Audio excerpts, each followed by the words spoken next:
All right. Mo Salah. Happy for the man. Yeah. Can't question the decision. Better luck next time. I mean, there was an issue, before we go to Mali, there was an issue that Tayo pointed out, and looking at it with the benefit of hindsight, I tend to agree with him. A lot of people question why Moses, didn't even make the three. And they say, look, these awards tend to favor scoring midfielders or forwards. And now you have a Victor Moses that is playing like a wing back. That probably. That's the way he's playing.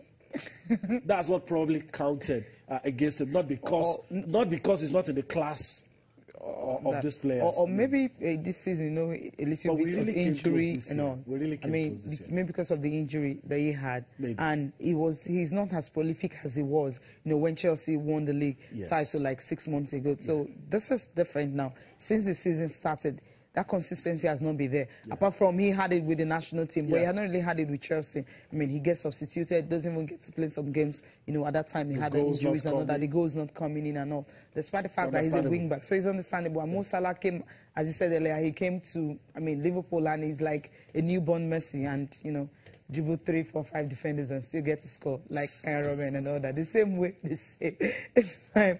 Okay, still talking about Mo Salah, right? Who's sticking up with him? Yeah, okay. Or Sadio Mane. I mean, he plays with Mo Salah and Liverpool, and he says, look, with the way it's going, Liverpool might just produce the next Ballon d'Or winner. How possible is that? Well, that's what Sadio Mane is saying.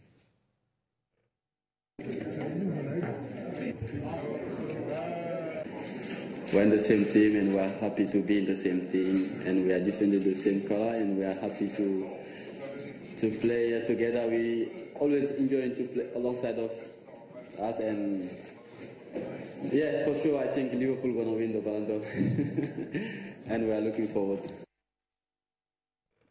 Okay, looking forward to that. We're waiting to see if Liverpool can produce a player that will win Ballon d'Or. If they win the Champions League, Mo Salah will definitely be in contention. Well, and I want to give a shout out to Jurgen Klopp. I mean, shows respect for Africa, allowing 2 of his star men to come for the ahead of FA Cup tie, discipline. And I think it shows respect. And he said, look, I had Aubameyang when I was in Dortmund, so I know what this means to these players. We've seen, kudos to CAF as well. I'm happy for them. You had the 3 of them, not one saying, I'm not going to be around. We've had situations where somebody says, oh, I've already heard that so person will win, so I'm not coming. You don't have those kind of issues these days. So on the part of the organizers, I score them high. In some other areas, maybe not so much of high marks. But in that regard, Which areas are you talking about? I'm not going to that. Okay, it's the CAF Awards and concerts. That's what we enjoyed. The music and everything, it was really a concert and all that, but it was all about the awards and the players. Mohamed Salah also is still talking. Egypt going to the World Cup. He believes that they can actually surprise the world. I agree with him.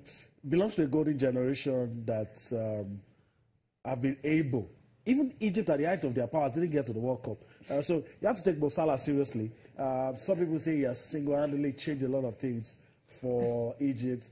And they say, look, take us seriously. We're not going to the World Cup to make up numbers. And I tend to agree with him. But let's listen to Mo Salah, what he's saying about Russia 2018.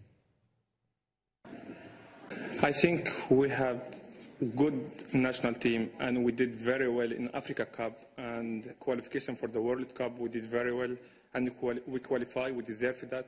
Everyone saw that, and I'm very sure. I'm very happy and very excited for the World Cup, and I'm very sure we're gonna do something special in that World Cup. All right, something special. We wait to see. How special it's gonna be. The Egyptians, I remember watching them, Italian 90, I was very young then, but I remember, and of that generation, you had Osama San, one of the players, his career, stretched a little. But even at the height of their powers, they just couldn't, and they were dominating Africa. And now, they are not back to their dominant best in Africa, but of course, they qualified for the World Cup. They could have won the Nations Cup, save for Cameroon. And so it shows that they are on the rise. And they have a man at the helm who seems to be getting, Hector Cooper also won an award, seems to be getting it right. So you know, you don't want to dismiss Mo Salah. He hasn't said they're going to win the World Cup. Yeah, anyway, he didn't say. He just said, look, watch out. Watch out for us. We'll see how special it's going to be. Okay, now let's come back home now, right? We're talking about the sports minister. He's been talking this is because he was in Lagos and went, of course, talked about some of the issues, and this time around about table tennis, the plans for the Commonwealth Games. Because funds, even for the games, have not only been approved but have been released. So I think they should be doing well in camp. I'm also briefed regularly on the state of progress so far in the camp. But to what you have raised finally, it has not gotten to my table that we may not be sending the team event of table tennis. But like your appeal, I think the essence of a competition is areas of comparative advantage. And I think if we have advantage in that area, we cannot just for no good reasons decide to stand it down. So I will take a look at it immediately after leaving here, because I intend to, after here, visit those camping here in Lagos. And maybe I will ask further questions, whether what you mentioned is indeed correct. If it is, we'll take steps to make sure that we address it. Funding issues in table tennis must be addressed. I think I love the minister, you know, issues must be addressed, but sometimes you just talk and it's not done. Okay. Fires must be doused. I don't envy sports That's all. A lot. The toughest job ever. Okay, all right. On that note, let's pause a little and go on a break so that we can douse the tension here as well. So we'll go on a break. We'll return for more Sports this morning. Join us again.